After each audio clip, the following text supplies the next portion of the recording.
põe aí na cartela, Ari, a frente parlamentar do agronegócio está fazendo esses pedidos aí já ao governo, diante do que, veja bem, ainda não há nem um número geral do estrago, mas olha só o que eles já estão pedindo e anunciando, Ari. Prorrogação automática e imediata por 12 meses de todos os financiamentos do crédito rural. Certo. Dados da Confederação Nacional dos Municípios. 506,8 milhões de reais de prejuízo, sendo 423,8 milhões relacionados à agricultura e 83 milhões à pecuária. Pois é, um setor tão pujante, professor, mas que quando vem aí uma intempérie, que é esse... Pois não. Complementar, esses dados da CNM, eles diz respeito a 25 municípios, são mais de 330 afetados no estado do Rio Grande do Sul. Então, é uma amostra pequena que dá a dimensão que a gente pode ter um prejuízo muito maior, né? Mas aí é o ponto. Mesmo um setor pujante, rico economicamente, ele pode ficar frágil no momento para o outro. É o que a gente está vendo. E vai se socorrer de quem, professor? Do Estado. Aí entra a questão que foi bem destacada por você, pelo Ari, pelo Guga, pela Poliana, sobre a importância do Estado. Na pandemia, se não fosse o SUS, o que seria do Brasil? E olha que nós tivemos com o ministro da Saúde, Pazuello, hein? É uma coisa inacreditável. E um presidente da República como o Jair Bolsonaro. Lembre-se que o pseudo-filósofo que parou na primeira série, seria hoje o fundamental na sexta série para os mais novos, veio dos Estados Unidos, o pseudo-filósofo, um sujeito chamado Olavo de Carvalho, um tremendo enganador, para vir ser atendido pelo SUS, aqui em São Paulo. Eles querem contra o Estado, porque nos Estados Unidos não tem SUS. Você entra no hospital e sai com uma conta que você prefere morrer. Quando você vê a conta no final. Não tinha SUS, mas aqui tem. E quem fala contra o Estado é quem é muito rico, é milionário, ou é bobo, né?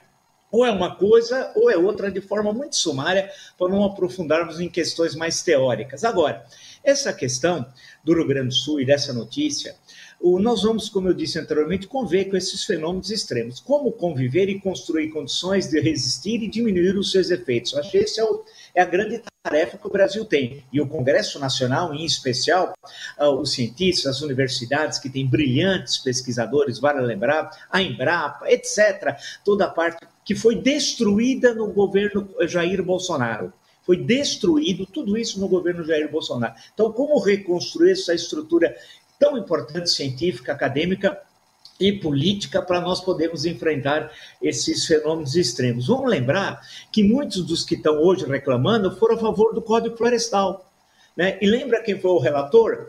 Aldo Rebelo, né? Que agora anda de chapéu aqui por São Paulo, tem discurso à direita do Putin, uma coisa assim pavorosa. Ele era o relator e o pessoal gozava, e ele falava absurdos à época, porque era o problema de você ocupar as várzeas dos rios para atividades no setor da agropecuária. Bem, aprovaram aquele código, a vida foi indo, o desmatamento foi continuando, o Ricardo Salles foi fazendo piada disso e tantos outros aqui no Brasil, e chegamos a essa situação. Agora, é importante lembrar dessa convivência entre extremos que vocês já destacaram, a seca, por exemplo. É bom lembrar que o semiárido nordestino é o semiárido mais populoso no mundo.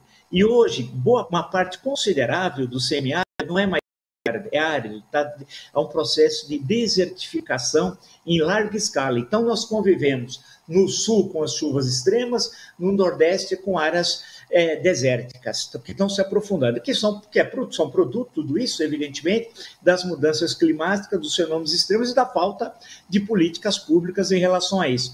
O crédito rural, reivindicado pelo setor aí no Rio Grande do Sul, tudo bem, tem de se discutir por quanto tempo, quais os valores. Evidentemente, que é uma questão difícil, porque imagine o seguinte, Amadeu, quando abaixar essas águas, e olha, pode garantir, se não chover ou diminuir as chuvas, é coisa de 2, 3 semanas, não é uma coisa imediata. Você vai começar um trabalho de reconstrução. É reconstrução da atividade da agricultura e da pecuária. mas também das pontes, estradas vicinais, estradas estaduais, estradas federais, viadutos. Onde estão os seus fornecedores? Porque, afinal, você tem os fornecedores para todos os setores, para esse em particular. E os seus clientes? Como é que vai estar a economia nesse momento de reconstrução? Então, tudo é muito difícil. É um problema muito complexo, mas eu não queria me estender muito, mas levantar uma conclusão. O grande desafio hoje, especialmente ao governo federal, é agir de forma oposta ao que o governo Bolsonaro agiu em relação à pandemia da Covid-19.